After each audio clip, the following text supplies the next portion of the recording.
estimados alumnos, profesores, muchas gracias por acompañarnos y valoramos mucho el hecho de que estén aquí en una charla en medio de las vacaciones. Le decía al profesor Gertler que es una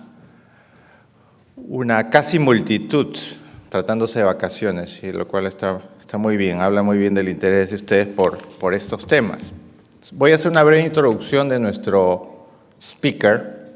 La conferencia va a ser en inglés y ustedes después seguramente pueden hacer preguntas en español o inglés porque el profesor Gertler entiende bastante bien el español. En todo caso lo puedo ayudar si hay algún término que no le quede muy claro. En todo caso no hablen tan rápido para que el profesor pueda entenderlo. El profesor Paul Gertler es doctor en Economía de la University of Wisconsin y, como todos ustedes saben, es reconocido a nivel mundial como un experto en este tema de evaluación de impacto de políticas y proyectos de desarrollo. Él tiene un joint appointment del Business School y del Public Health School en Berkeley, Universidad de Berkeley, y es director científico de varias otras emprendimientos. Tiene una lista impresionante de publicaciones. Miré su CV detallado, tiene 120 papers publicados en todos los journals más importantes de la profesión, como American Economic Review, Journal of Political Economy, Journal of Development Economics, The Lancet, Science, su último paper está en Science, Health Economics, Journal of Health Economics, Journal of International Economics, Journal of Public Economics, etcétera, etcétera. Journal of Econometrics, World Bank Economic Review, The Review of Economics and Statistics, etcétera. Sus campos de aplicación de la teoría y de la práctica del desarrollo van desde desarrollo en la edad temprana, educación, salud, SIDA, energía, cambio climático, vivienda, reducción de pobreza, agua y saneamiento. De hecho, esta semana he estado vinculado más a temas de agua y saneamiento en un taller, y es uno de los autores de uno de los libros más clásicos en el tema de evaluación de impacto publicado por el Banco Mundial. En 1996 recibió el premio Kenneth Arrow al mejor artículo en economía de la salud. Entonces es para nosotros un gran placer que el profesor Gertler haya aceptado compartir con nosotros y con ustedes su gran experiencia y conocimiento en este tema. Por favor, démosle la más calurosa bienvenida al profesor Gertler con un fuerte aplauso. Gracias, Gustavo, para esta introducción. Me alegra regresar aquí a la Universidad del Pacífico. Realmente me siento mucho relajado aquí porque soy animal de torre académico, y en este viaje la mayoría de mis reuniones está con oficiales del gobierno, oficiales con bancos internacionales, y en estas reuniones no puedo hablar derecho, porque hay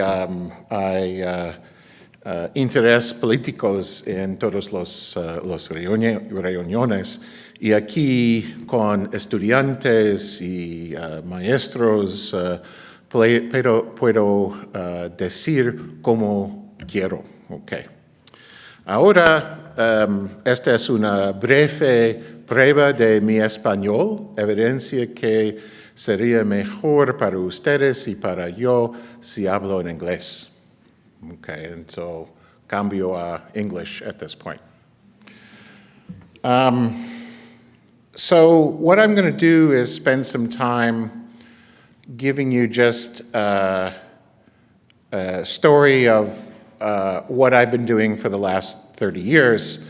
I've titled this There and Back Again, an Impact Evaluator's Tale. not because I'm Bilbo Baggins, but because I kind of feel like Bilbo at this stage in my life. Next week I have a 60th birthday, and it's time to write down what you did in your life. Okay. How did I get started in doing evaluations? How many of you are studying economics? Okay. Okay, good choice. How many of you are studying business? Okay. And then I don't know what else you teach here. Well, those are the two most important things, so we'll stop there. As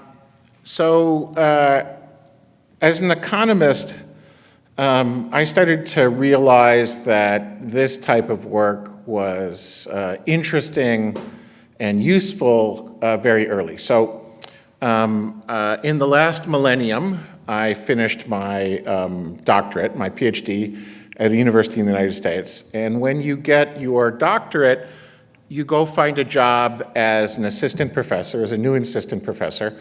And success is, or your whole focus on life is to get tenure.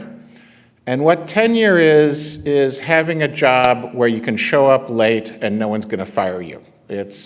And you get tenure by publishing articles, writing scientific articles, putting them in academic journals, which dozens of people read.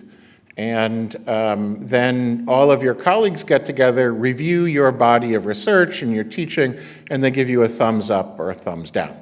So those first 6 years of your life are very, very stressful, and you're looking around for anything to publish. So when I got my doctorate, my PhD, I immediately took a vacation, and I went to Indonesia and was lying on the beach in Bali, and I picked up the newspaper, the Jakarta Post, the local English language newspaper.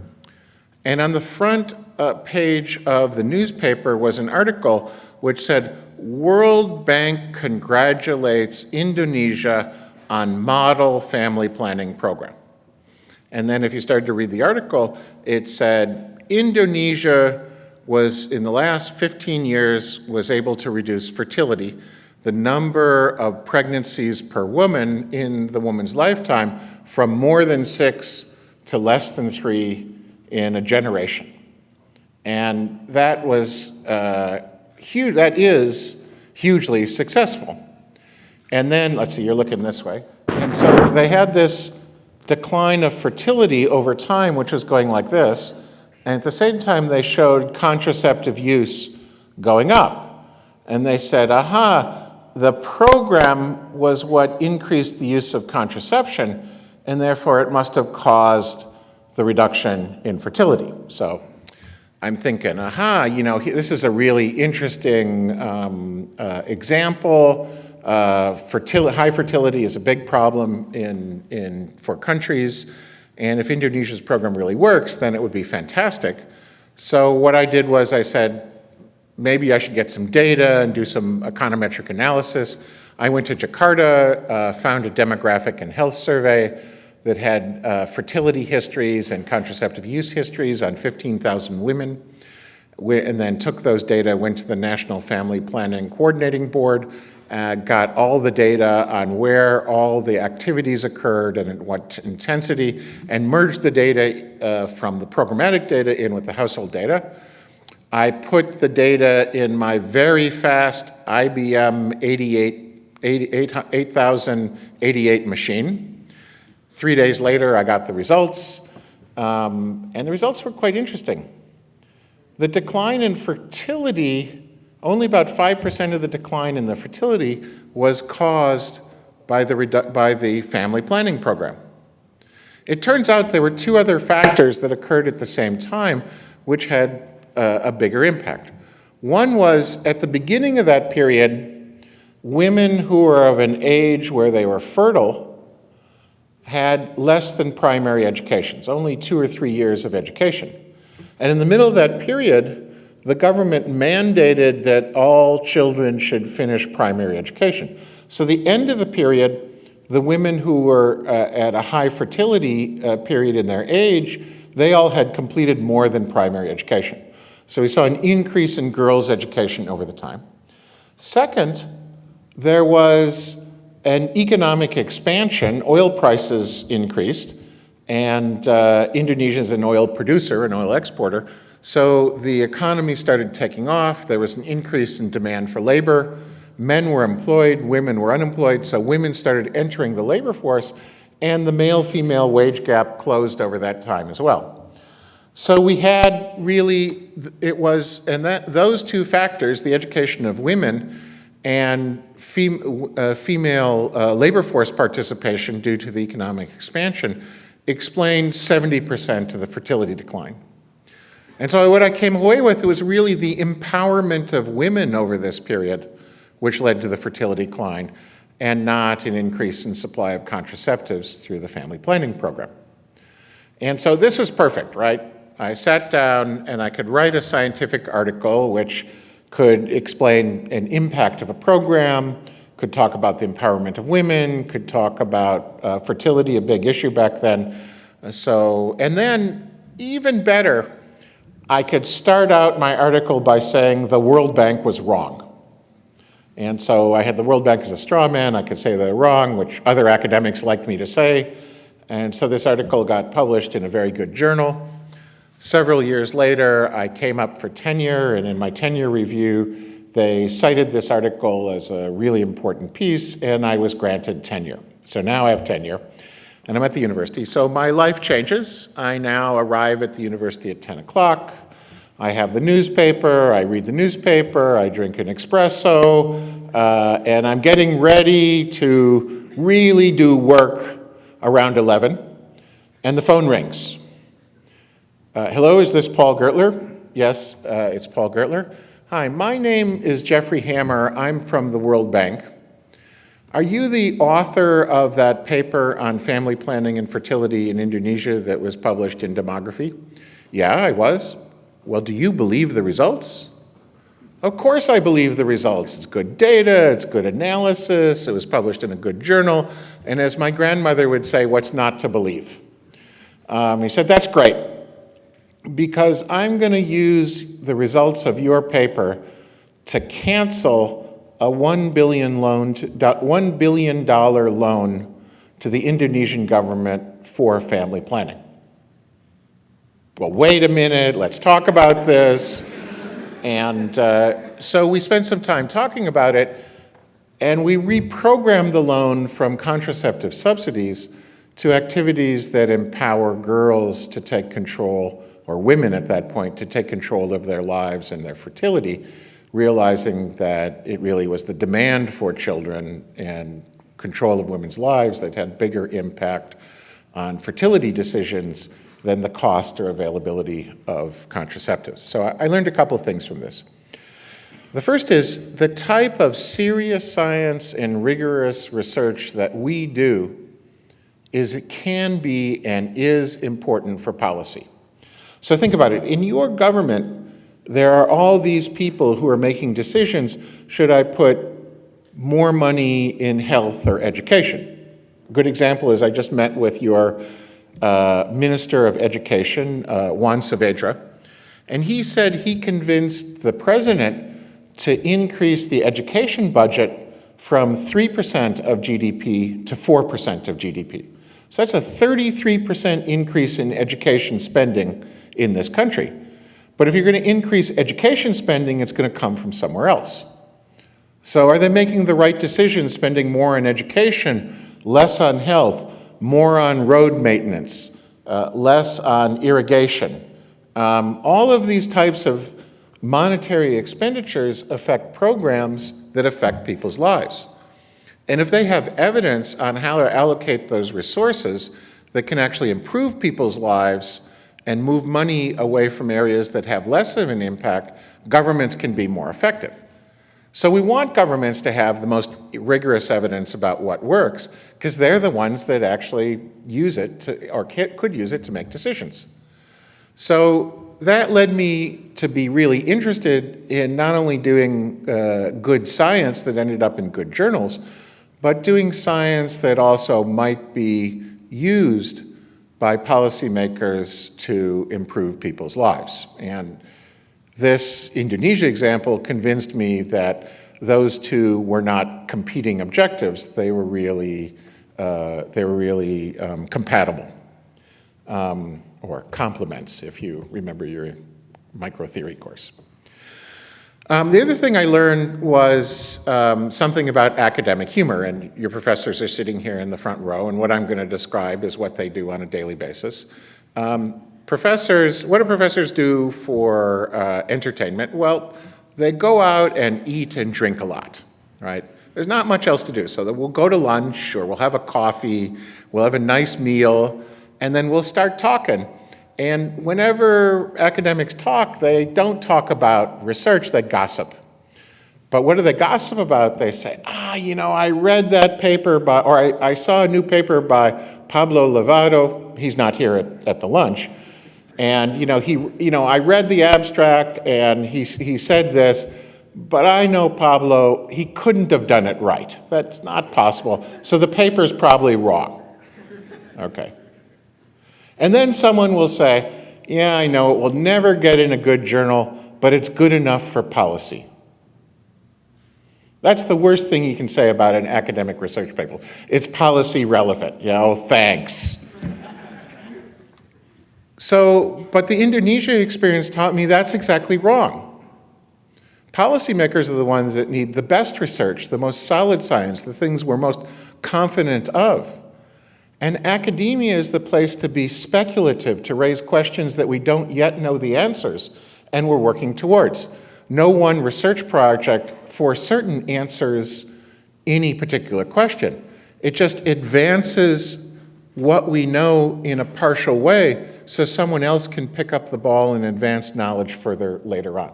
Science is an evolving, living thing that's improved as each person works on it. Very little of what we do has never been worked on before, but we're just part of the pipeline of improving knowledge about things. And so being speculative is right in academia. Being right and certain is important for policy.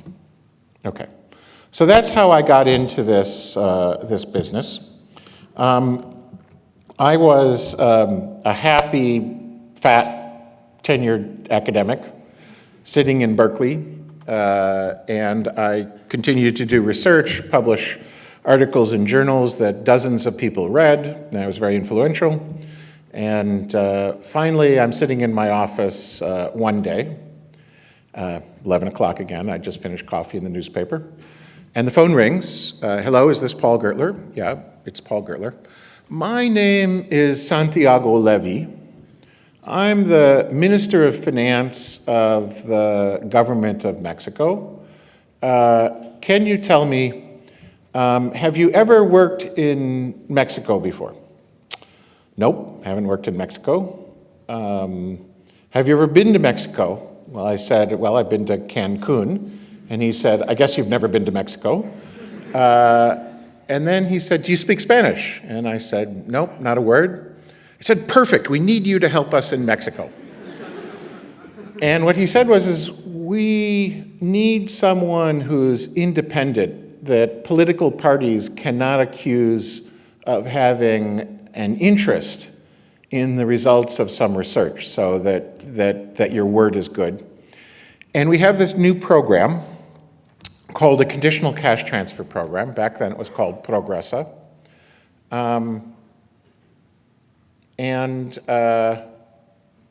Progresa, so I asked him, well, what's the idea behind the program? And he said, well, we've made a major commitment to reduce poverty by 50% in Mexico.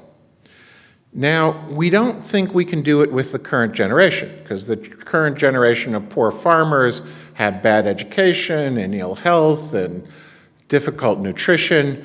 Maybe we can make their lives a little better. But what we're going to do is we're going to take a strategy of trying to break the intergenerational transmission of poverty. Well, what did that mean? They said, we know from data that children who grow up in poverty tend to be poor as well. It's hard, social mobility is very low, social economic mobility is low in Mexico, And so we're going to try and find a way to improve social mobility. So here's the way we do it. Poor children typically don't do well because they have less education than non-poor children. They have less health, worse health, and poor nutrition. And so mentally and physically, they're not prepared to take advantage of labor market opportunities and pull themselves out of poverty. So what we're going to do in Progressa, now Progressa, is we're going to give people a cash transfer. We'll give poor mothers and fathers a cash transfer. But to keep that cash transfer, if you have a school-age kid, he has to stay in school. If there's a pregnant woman in your household, she has to go for prenatal care.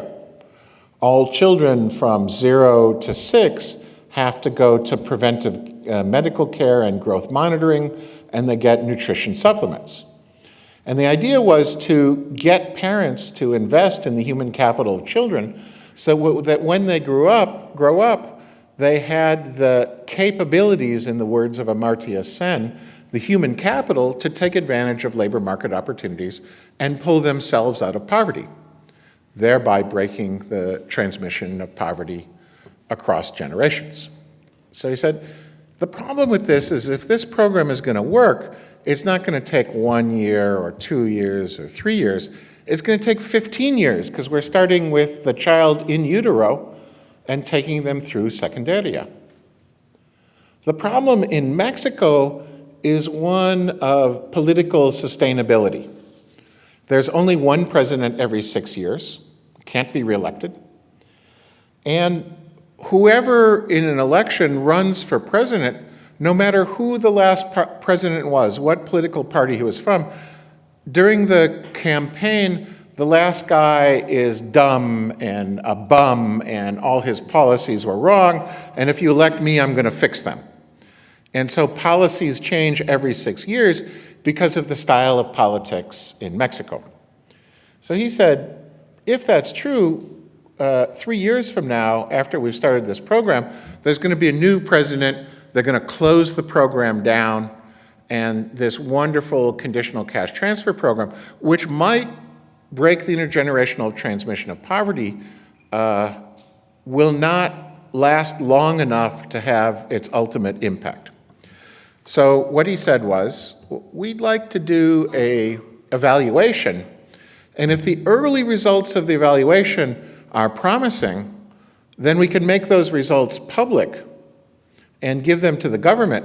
And it'll be very hard for the government to close down the program because their claim that the program is bad just isn't true. The research, the evidence will contradict the politics and maybe lower the political incentives to close good programs.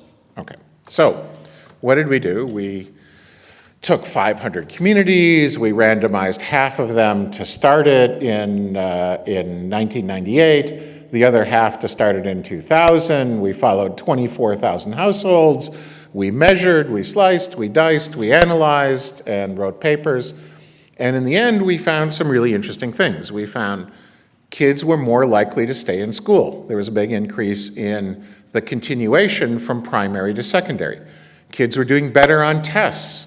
Pregnant women gave birth to babies that were less likely to be low birth weight, were healthier at birth. Height of young children went up.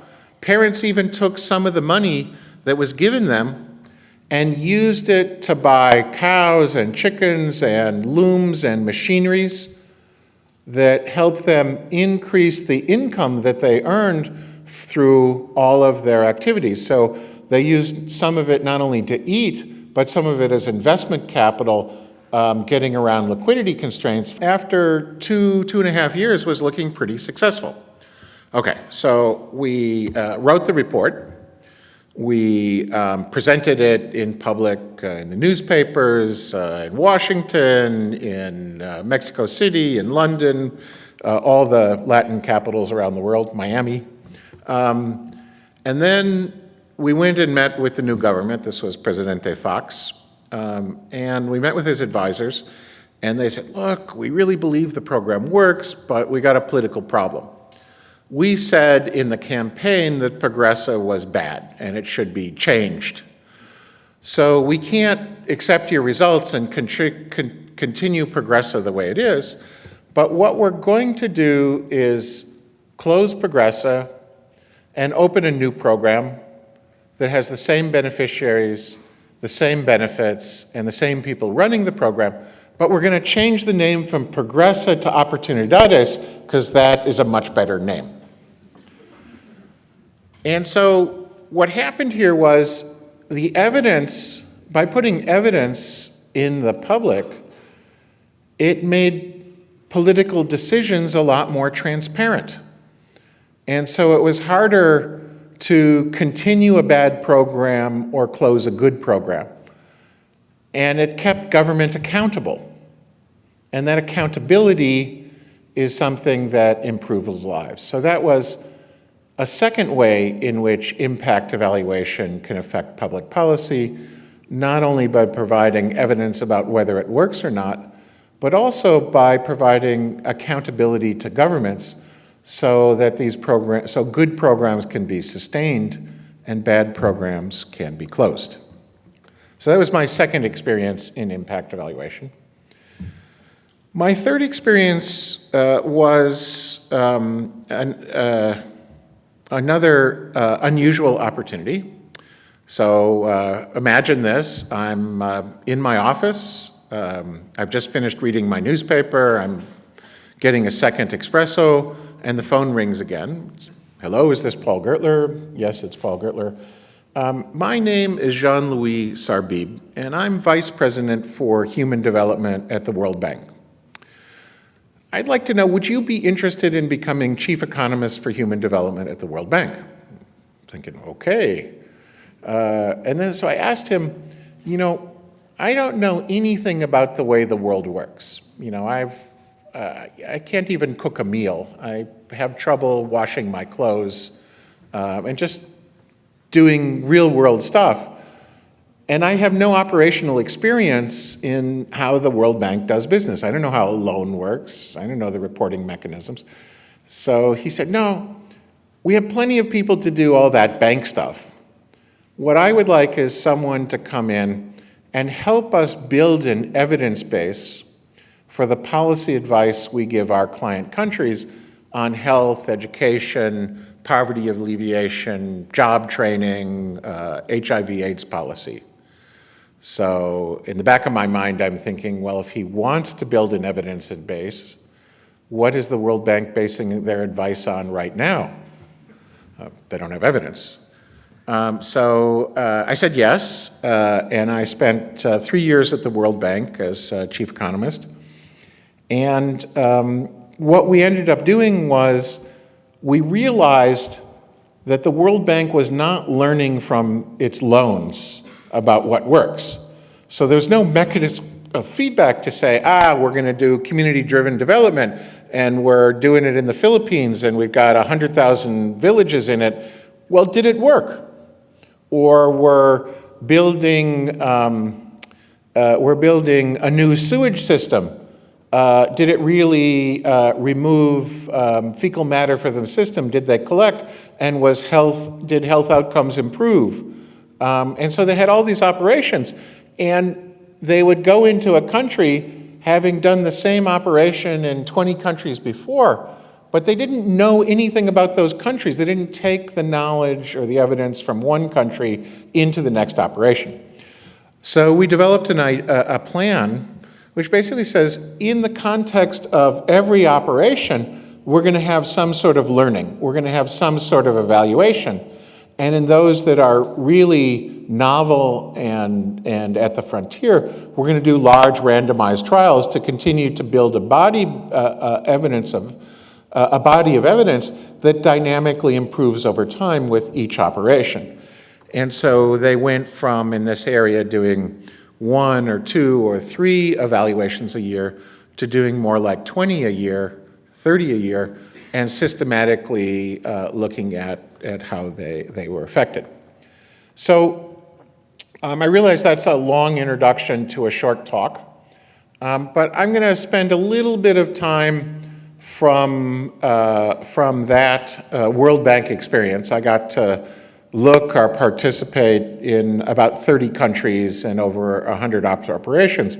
And I'm just going to give you some examples of where evaluation mattered, where rigorous scientific evaluation changed public policy as a indicator that getting in this line of work is both good science and good policy, and an economics degree is a way of getting into this field.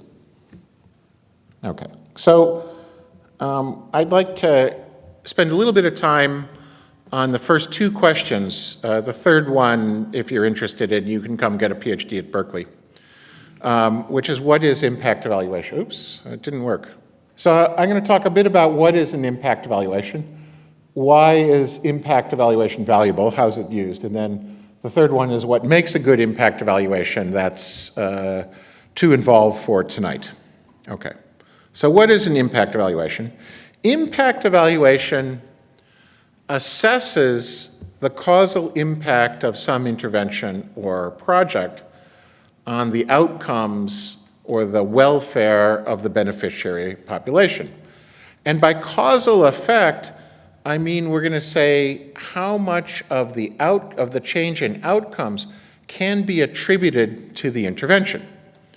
Over time, we might see improvements in growth in a country, but not all of that is attributable to the president's fiscal policy or monetary policy, but it might be other things, foreign direct investment and things like that that was unexpected, or changes in the weather, or trade agreements with the United States and Russia and other places. And in order to assess the impact of something, we have to pull out how much of a change is attributable to an intervention. The reason for that is if we know how much of a change in an outcome, a measure of welfare, is attributable to an intervention, it allows us to take that experience and ask the question, what if we took the same intervention and tried it somewhere else? So in economics, we call that counterfactual analysis. We're able to simulate what would happen if we did something different. And if I don't see how much of a change in an outcome is attributable to an intervention, I can't forecast what might happen in another situation. Okay, so what are types of impact evaluation questions? What is the effect of information on hand-washing behavior, hygiene, and child health? Does paying primary healthcare workers for performance improve the access to healthcare clinics and the quality of medical care? Do early childhood education programs improve subsequent learning, subsequent school performance? Does expansion of urban sewers reduce open defecation and improve health? All of these are questions like, what was the effect of a program on outcomes? How much better off are beneficiaries because of the intervention? How would outcomes change if we changed the program design? And is the program cost effective? These are all cause and effect questions, and this is the type of information we need to design good policy. Okay. All right, so that's what impact evaluation is. Why is impact evaluation useful? How's it used? Well, there are in my experience, three types of things that impact evaluation does. One is an input into funding decisions. A second is to inform program design. And a third is a means of influencing ideas. So let's think about funding decisions. The example that I gave you about Progresa and Oportunidades was a funding decision. If the evaluation had not shown the program was useful, funding wouldn't have existed. It wouldn't have continued. So you got the thumbs up with money because the program was effective. Here's another example. In Brazil, the Brazilian government faces a water crisis in northeastern Brazil. This is an area which is very rural. It's got a very long dry season, 5-6 months. Because the population is spread out, they can't bring in piped water, so they can't connect to municipal water systems, and people go without water sources for a long period of time. Lots of people end up drinking surface water, which is dirty. So the idea that, the government came up with was to build these cisterns, which hold a lot of water, and then collect the water in the rainy season from the roofs of the houses, and it's stored in a clean cistern for people to use all during the year. So we just completed, and then the government committed to build 1 million of these back in 2009, 2010. So we do this evaluation, and what we find out is that the rainwater off the roofs is not enough to fill the cisterns. So only about 10-15% of the cistern comes from water. In fact, you can see this. In the cisterns, we put a sonar, and it gave us hourly reads of what the level of the water was. And over here, the horizontal axis is the water level, is time, and on the vertical axis is the water level in the cistern. And when you see the black lines declining, there's no rain during that period, and they're falling. The big jumps up are when the cisterns are filled, okay? So then what we do is we match this to rainfall data, and we find those big jumps up cannot be explained by the amount of rainfall. It turns out that because rainfall didn't fill the cisterns, municipalities drove around with trucks and filled the cisterns with dirty water. The water was not clean. And so we saw no impact on health. And without the evaluation, everybody would have thought this was wonderful because people were drinking water. And so this led to not continuing to fund this, but searching for an alternative policy to increase access to clean water, safe water, during the dry season in Northeast Brazil. Another example is, we know that one of the keys to doing well in school is what skills you come in with. So those of you who entered the economics program with very good math skills with calculus probably did pretty well, because microtheory is basically optimization, constrained optimization. And if you didn't have calculus, you struggled a little harder in microtheory and learned a little less. So how much you know when you enter school affects how much you can learn from the classes that you sit in. So imagine first grade. Poor children grow up in households where there's no stimulation. Parents aren't reading to them, they're not playing games, they might be sitting in a floor staring off into space, there's no stimulation. Kids from non-poor families, their parents are reading to them, are talking to them, they're going around and naming things, explaining shape and size, so they have language and much better cognitive development entering first grade. Well, the kids who enter with those good cognitive skills are going to learn to read faster and are going to learn to multiply and subtract faster than the kids who come from poor families who are not cognitive ready. So even if we make the same schools with the same quality of teaching available to poor kids and rich kids, poor kids are going to do worse no matter what.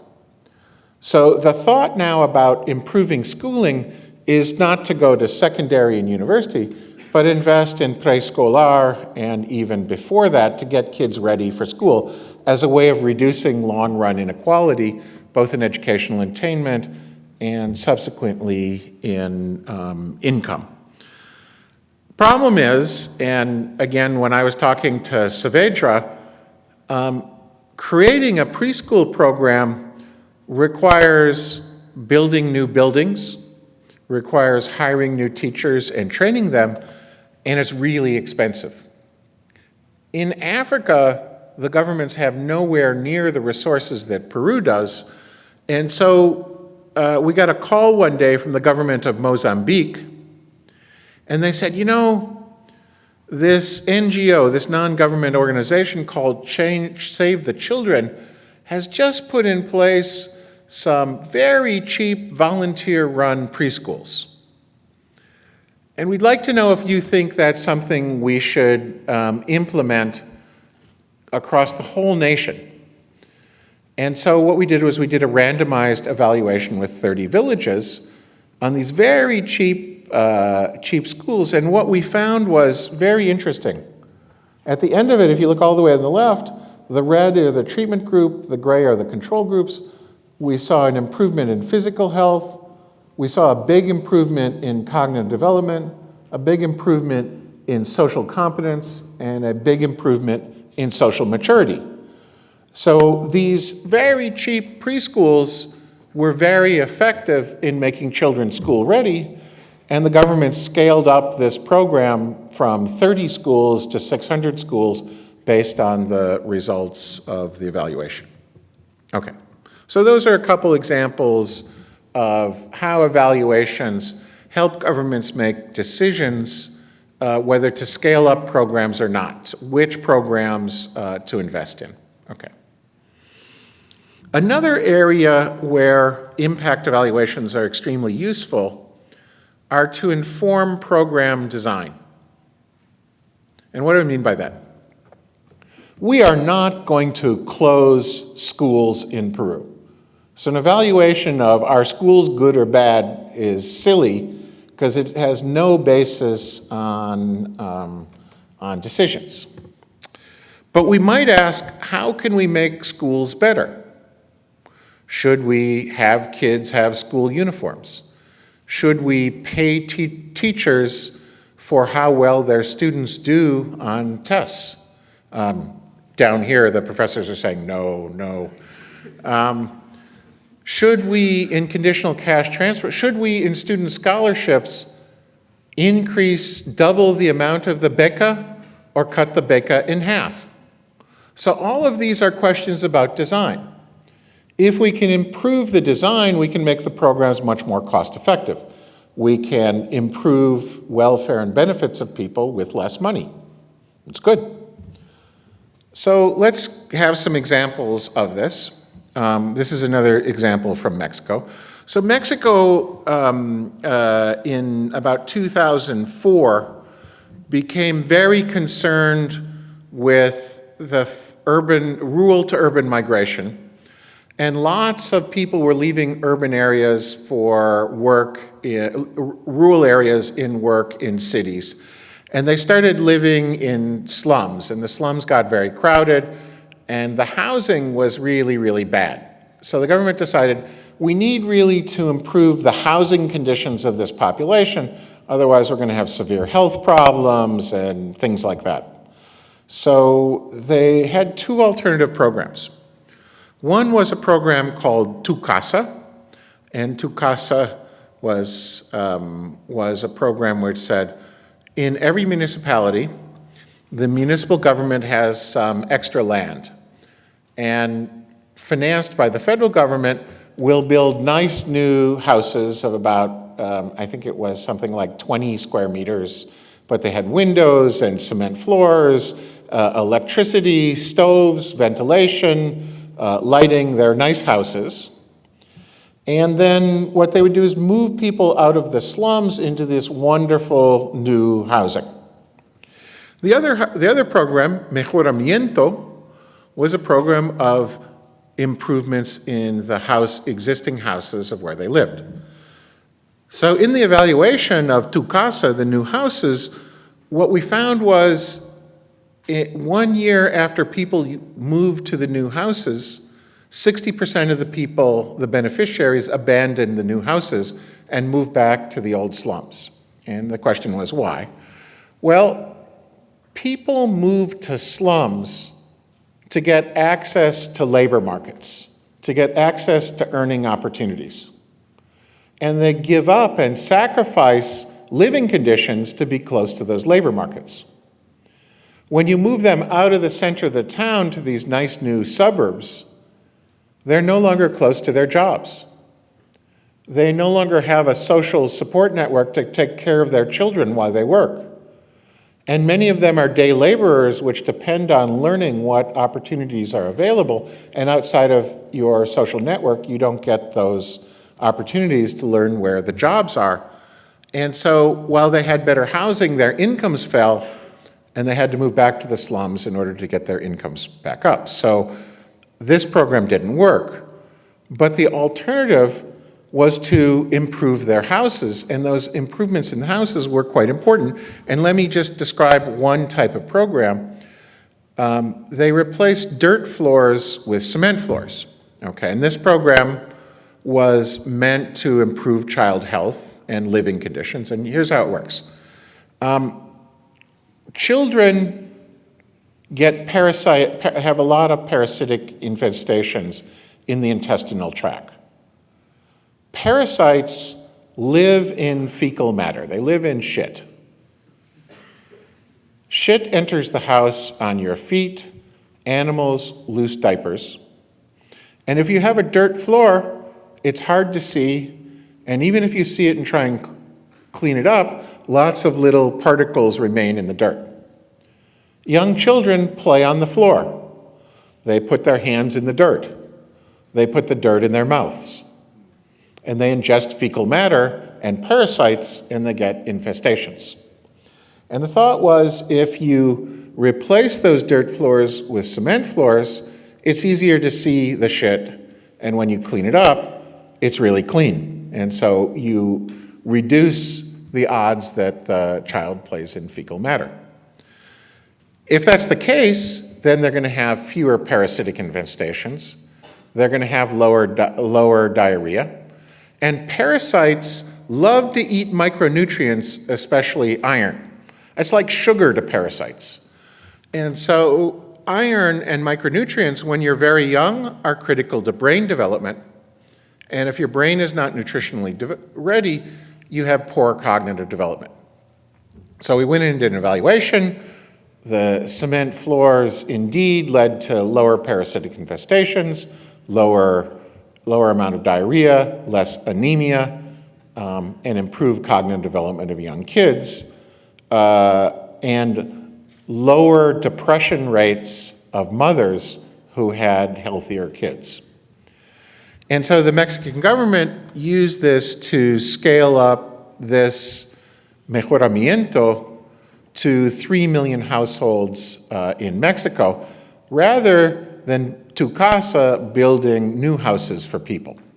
And so this was a case where trying to find a way to improve the housing conditions of slums, we compared one intervention against the other and found the mejoramiento was much more cost effective than the new houses, the Tu Casa. And so that was the change in design. A second example is in Zambia, where in Africa, when you go to public health care clinics, they run out of medicines a lot.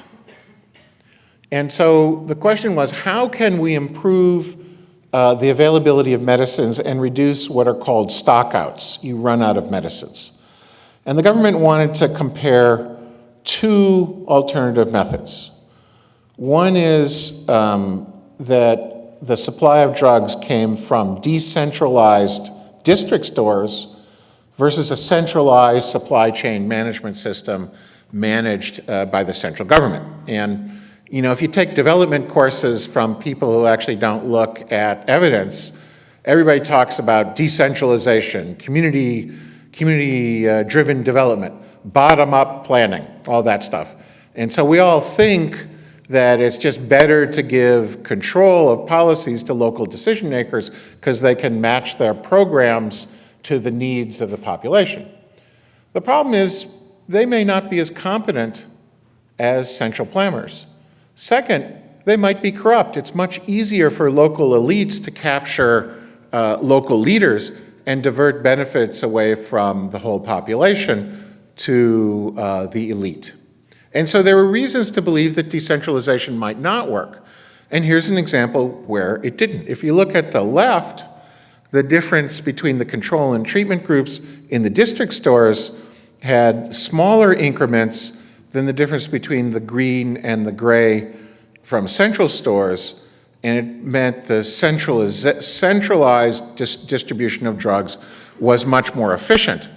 So that on the left, on this side, the cost of averted stockout was close to $15 from district distribution and less than $5 when we had central stores. And so the government decided to centralize and said, the hell with bottom-up planning. It didn't work in this case. Okay. A final example of where it makes a difference is in targeting programs. So poverty is a big deal, and there are lots of, governments have lots of programs to give benefits to the poor. In Mexico, you've got Juntos, you've got Pensiones 65, you've got Jaliwarma, you've got lots of stuff that may or may not work. And one of the keys to this program is making sure that you can get these benefits to the poor, right? So one issue is when I provide benefits in a targeting system, it may be that the people in my targeted group include some poor, but not all poor. So there's a type 1 error.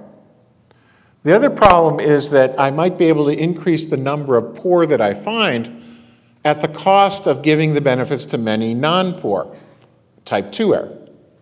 So how do I design a targeting mechanism that gets benefits to all the poor, but very few non-poor? That's what I want to do. That's a cost-effective targeting system. So in the United States and most Western countries, almost everybody has to fill out and pay taxes. So if I'm an employee, my employer reports my income to the government. If I'm hired informally as a consultant, then the person who hires me, if they want to deduct what they pay me from their taxes, they have to tell the government they hired me as an informal consultant. And so in the US and Western European countries, almost everybody has income is reported to the government, so we have a pretty good system of measuring poverty. We can just use data that come out of the income tax system. How many of you paid taxes income taxes in Peru last year? Okay, so now I got to find another way to figure out which of you are poor. Okay, well I got a pretty good method. None of you are poor. But if you go into the Selva, into the Sierra, it becomes much harder. So there are a number of ways that people in the development community have started to do this. One is, let's just identify communities that are very likely to have a lot of poor compared to communities that are very likely not to have a lot of poor.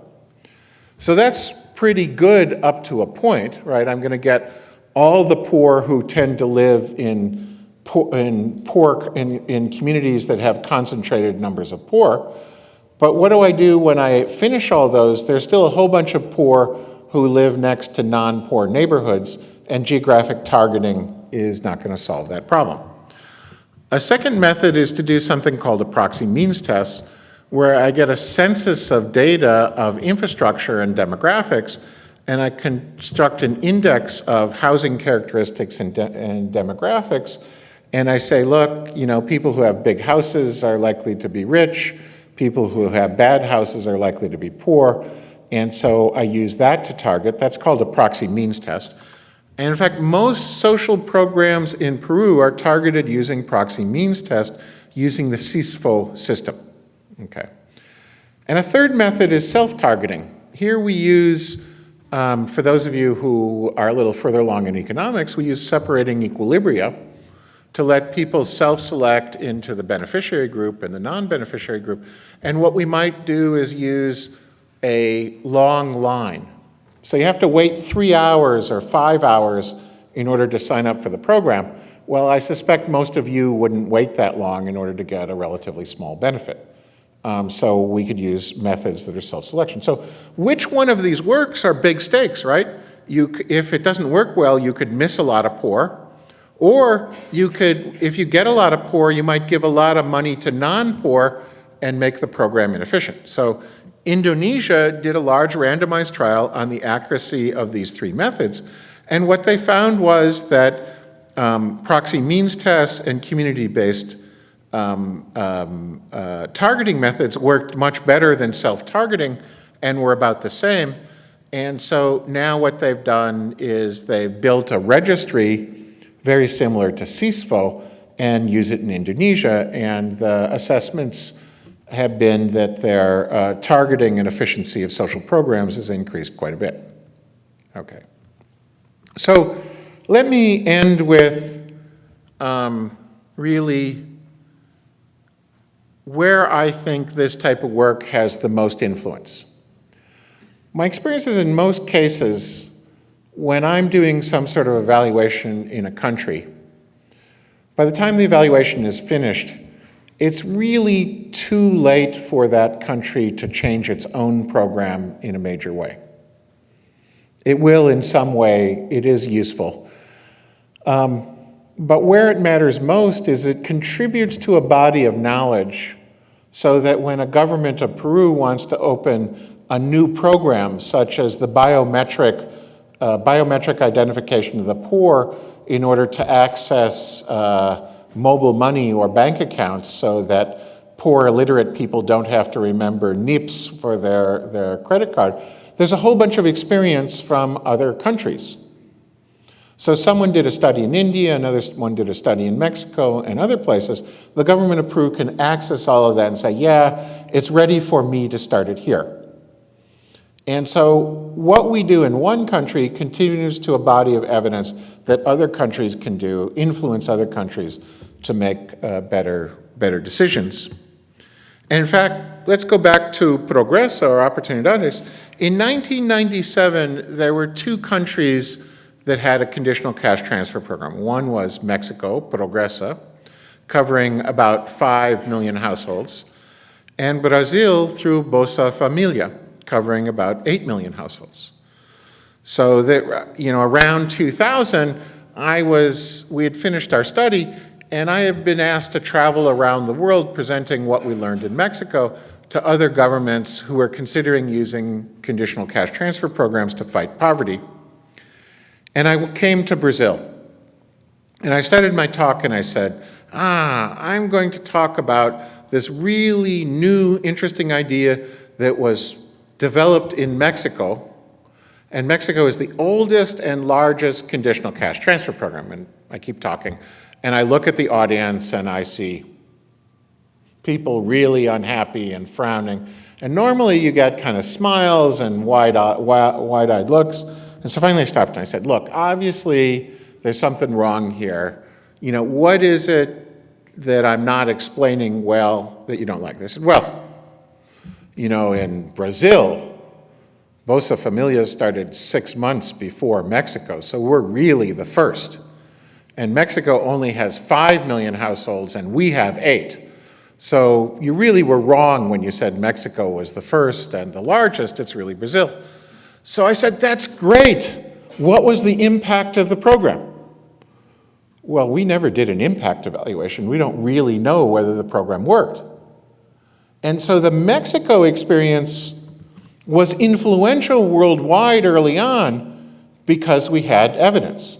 Bolsa Familia, 5-6 years later, finally did some evaluations, and we know the evidence was quite strong. But it was the rigorous evidence coming out of Mexico that influenced ideas and adoption of good ideas worldwide. And there are a couple other examples, but it looks like a couple of people are sleepy, so I will go to really the end. So,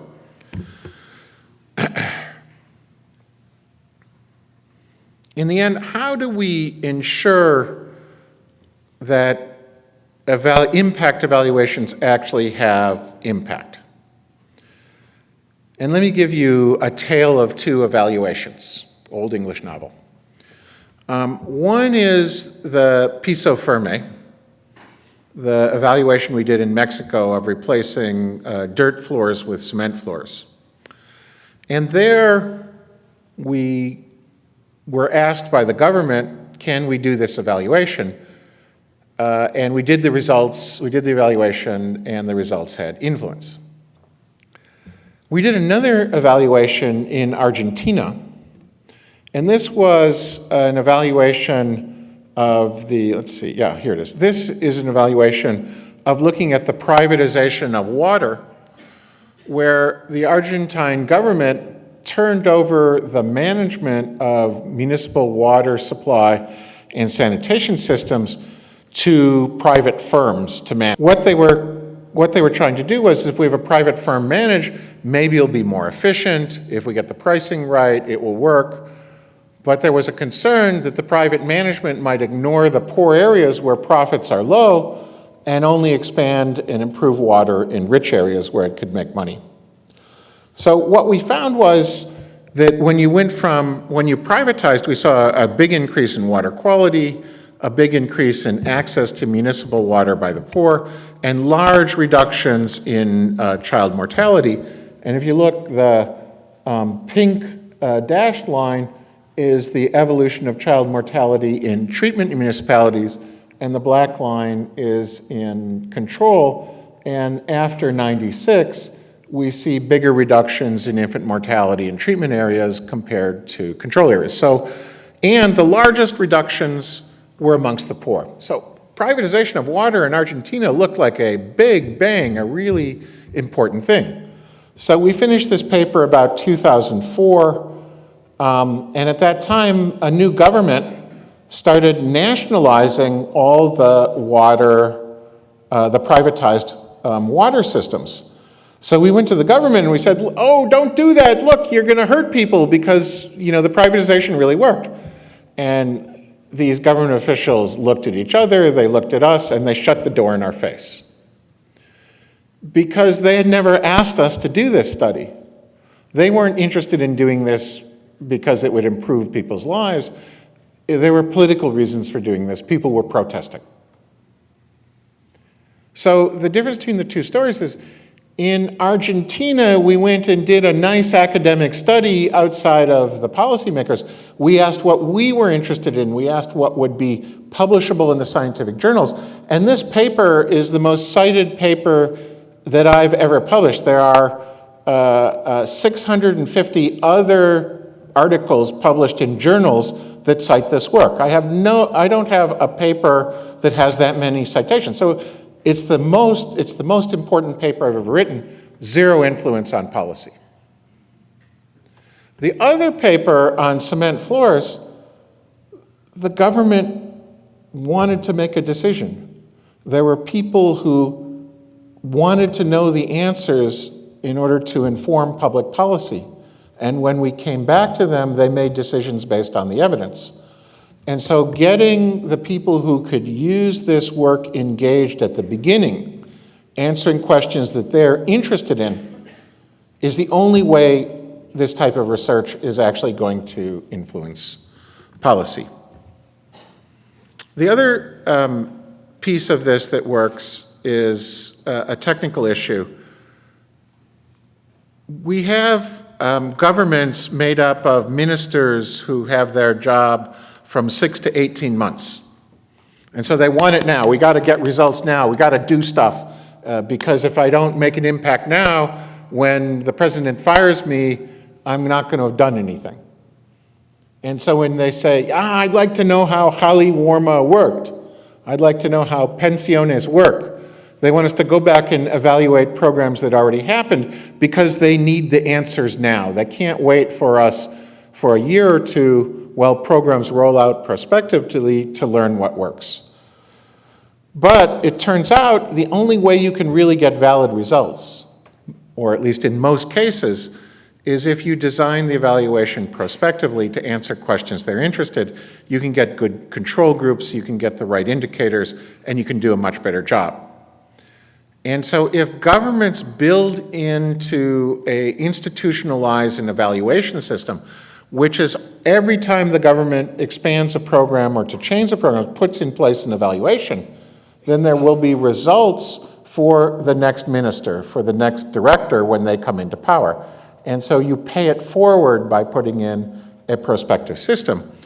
And in fact, that's happening right here in Peru.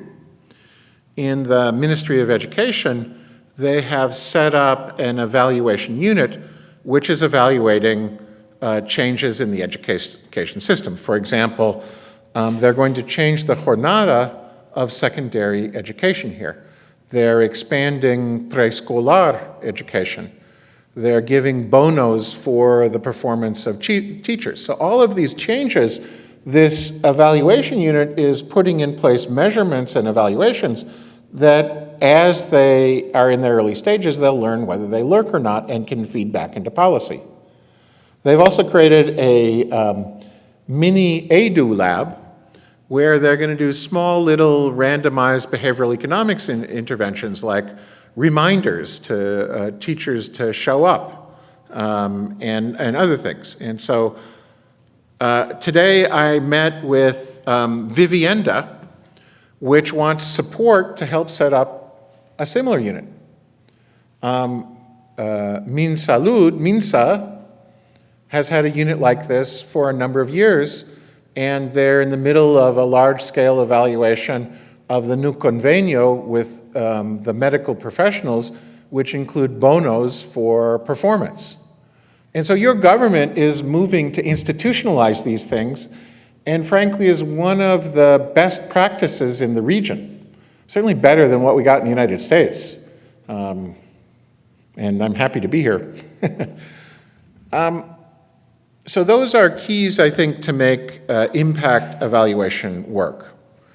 And I think the idea of working with policymakers, of being on the ground and working locally is quite important.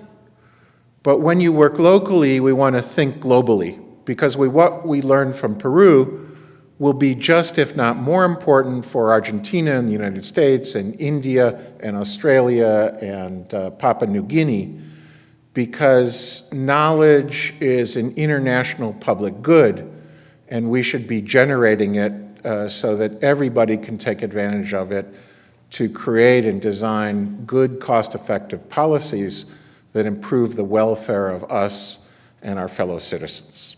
And so I'll stop there. Thank you very much.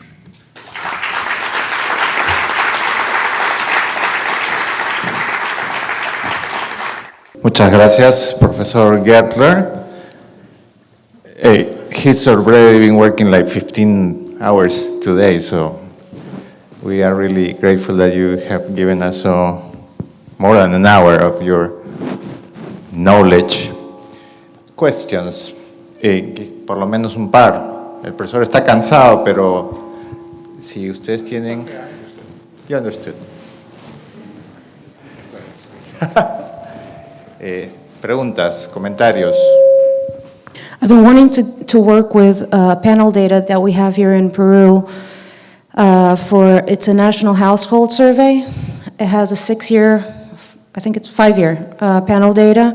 And one of the challenges of using panel data and doing impact evaluation is instrumental variables, is finding the right instrument. I don't know if you have suggestions about how to go about it. So this is every academic economist's nightmare, which is I've got a great data set, good outcome variables, and I've got some sort of program or some sort of policy or something which is endogenous, and by that I mean the program or the policy causes the outcome variable, but there's feedback from the outcome variable to the policy of the program. So the classic example is, let's say let's say I'm looking at a child nutrition program. Well, governments naturally target nutrition programs to areas where there's malnutrition. And if I look at the correlation between the availability of the program and nutrition outcomes, well, am I picking up the targeting mechanism or the causal impact? And so we have to have a way of separating that out. One way to do that is to find some sort of variable or characteristic which changes the policy of the program, but otherwise doesn't affect the outcome. So there are a bunch of strategies for this. First of all, with panel data, we can sweep out a lot of this feedback by looking at changes over time within individuals or within households. So that controls for anything that's constant over time but is different between individuals. And then we can put in what are called time-fixed effects, which control for things that change over time but are common to everybody. And then what we're left over is stuff, I think that's the technical term, stuff that changes over time differently for the treatment group from the control group. So then what you want to do is you want to step back and say, well, can I find this instrumental variable, something that affects the policy variable but doesn't otherwise affect the outcome. So lots of times what I do is if it's a policy, I ask, is there a specific targeting mechanism, a formula, and then you can use that formula to directly control in the regression. Second, if it's a demand-side policy, then you look for supply-side variation, or if you're looking for supply-side response, you look for demand shifters. So, just go back to supply and demand. If you want to identify demand curve, you have to shift the supply curve and vice versa. So that's generic cheap talk advice because, whatever you submit to a journal, referees never like. We know that impact evaluations are really important and they give us evidence and everything, but I just want to know, according to your experience, what is the relationship between the cost of the evaluation and the program itself? Okay, so that's a very good question. And I'm going to do an old Jedi professor trick and answer a slightly different question. The way, so that begs your question causes us to think, well, what should we evaluate? Because we don't want to think purely of cost as the reason why we should evaluate or shouldn't evaluate. We want to think about cost benefit, right? Because it might be really, really costly, but if the benefit is huge, well, then it pays to do it. So I never like to just discuss cost of evaluation. I always want to say, well, why am I doing it and what am I going to get out of it? So what should you evaluate? So if I were a government, I would say a couple of things. One is, if I look at my budget and I got a program that takes an awful lot of it, and I think the specific measurement is it takes a shitload of money, then I'm going to worry that I'm not spending that money well, right? So if I'm taking in Mexico, half of the social budget is spent on Progresa. That's a lot of money. And if Progresa isn't working, then I got to put it elsewhere. Then I ask, does the program affect a large number of people? Well, maybe I'm not spending that much, but maybe it might affect a large number of people. Road maintenance, toll bridges, airports, things like that. So then that's really important, potentially really important to people's lives. Then I ask, is there any evidence in Peru that this works? If there's no evidence in Peru, is there an evidence from another country like Peru that it works? And if there's no evidence there, is there evidence that it worked anywhere in the world? The less evidence I have, the more I want to do the most rigorous study in the world. So policies that are cost a lot, affect a large number of people, and we really don't know how they work, there's going to be big benefit to doing an evaluation. So let's go back to Progressa. We spent $10 million. $10 million in evaluation in 3 years. Sounds like a lot of money. But now I'm going to tell you that the program spent at that time $1 billion a year. And that's not a Dr. Evil thing. It's really a lot of money. It was huge for the Mexican government. So spending $10 million to make sure that $10 billion over 10 years is well spent is really cheap. And so when you think about the cost of evaluation, you think about, am I spending, how much money am I spending relative to the cost of the program? And if that's small, then you know it's a pretty cost-effective evaluation.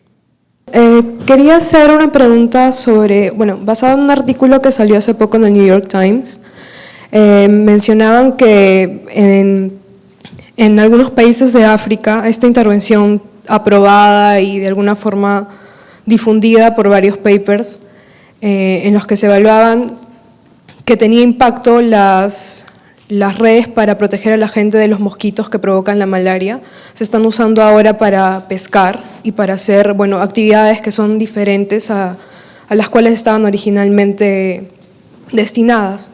Entonces, ¿cuál sería el rol de la literatura de evaluación de impacto con respecto a evidencias o experiencias como esta en el futuro? Quizá dar recomendaciones para hacer intervenciones que no se enfoquen solamente en un problema puntual, sino aborden problemas más estructurales, como en este caso actividades económicas, falta de oportunidades. Esa es mi pregunta. Okay, that's a wonderful question. The way I set up the discussion of the evaluation, there was an intended effect or a hypothesis or an objective of the program, and we asked whether the intervention succeeded in improving the outcome that measured the objective of the program. Lots of times programs have unintended effects that change what the program does, and in this case, it turned out that the malaria bed nets also turned out to be pretty good fishing nets, and so they started using those. Now, this is the difference between evaluation and investigative reporting. Investigative reporting sees one person using the bed net for fishing and says everybody must be using it. So investigative reporters don't get representative samples, large sample sizes. What sells newspapers is finding that a kid died, or a widow didn't get a benefit, or a bed net was misused. The question is, how many of them are misused? And it turns out that it was less than 5%.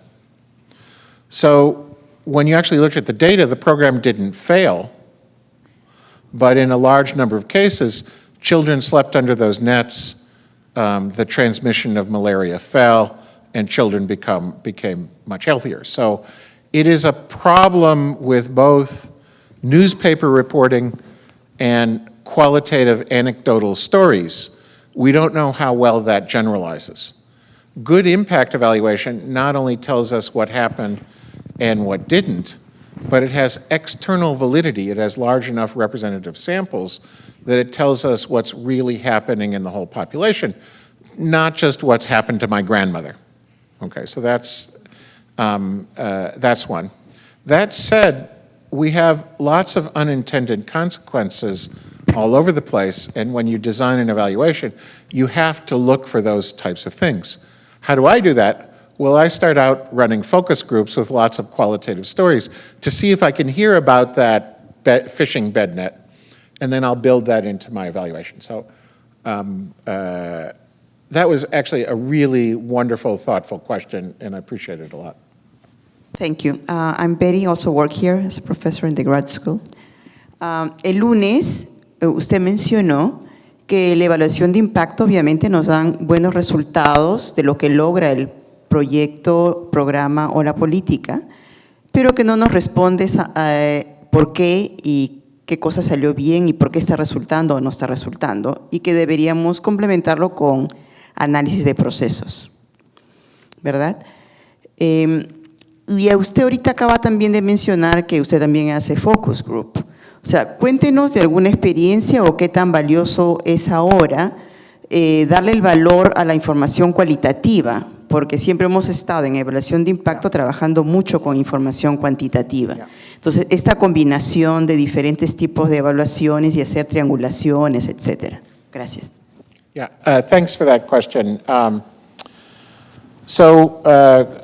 couple things. One is, most evaluations show that most programs don't work, right? Most of what governments do have much less impact on your lives and our lives than they think they do. You know, there are a few things that are exceptions. Roads are really important. Electrification is really important. But job training programs for unemployed youth typically don't work. Sorry, Pablo. I didn't say not always. I said typically. If you say almost always, then, you know, if there's someone in the audience that disagrees, you can say, okay, Pablo, your program's fine.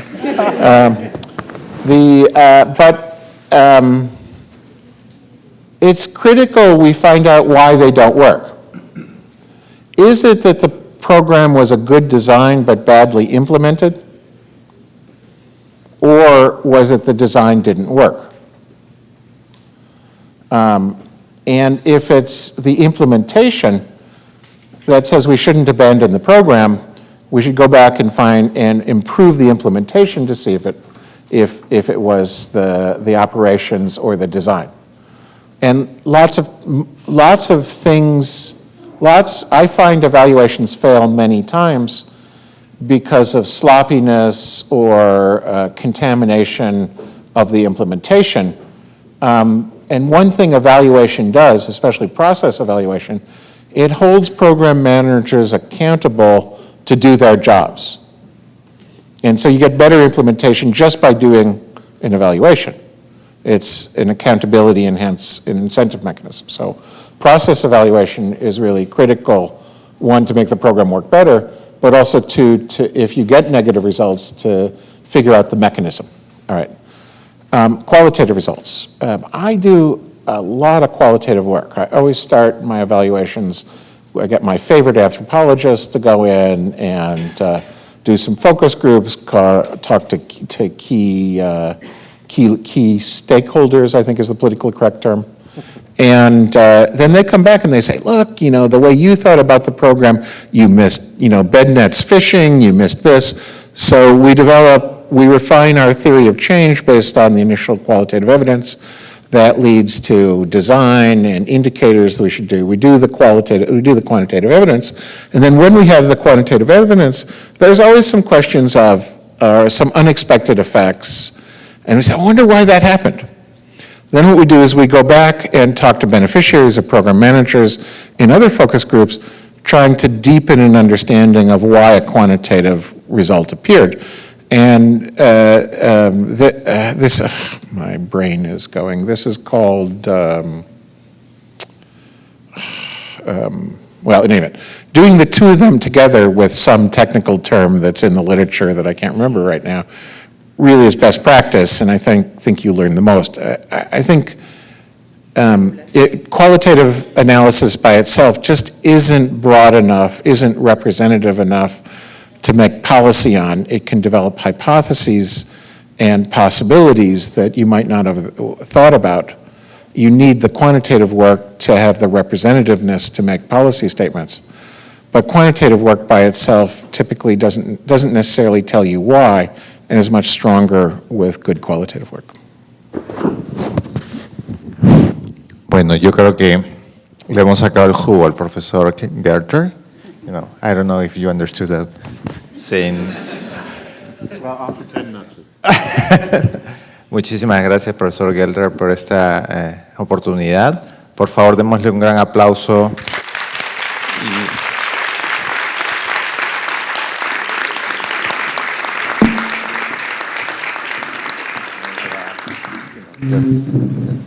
Thank you very much. Muchas gracias.